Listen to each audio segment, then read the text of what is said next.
Hello, Hardy, Arkansas. Folks, I'd like to just teach you how to find pot, to finding pot. All right, now, you see them trees? See up there in them trees, way up there? You see way up there in them trees? All right. See that way up there? Well, there ain't no pot up there, okay? There just ain't.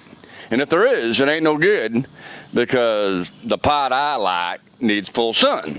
And how you gonna get full sun in a dead burn tree? You know what I'm saying? Especially a big old oak tree.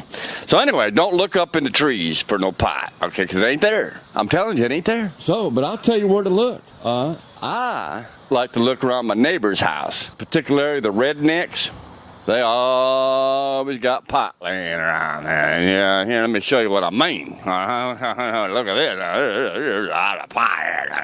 Now, don't tell anybody I showed you where this pot was, because they'll all be over here bugging them. Look at that. Now, this is behind my neighbor's place, and he has pots galore.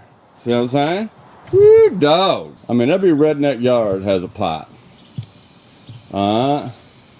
And I mean, they always got that. Now that's probably one of the best pot, you know, that's probably the best. They call it the throne, actually. It's what they call a throne.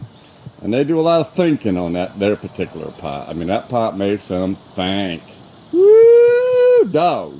Also stinks. And I ain't talking about like skunk neither. Ooh, I like the skunk bud, by the way.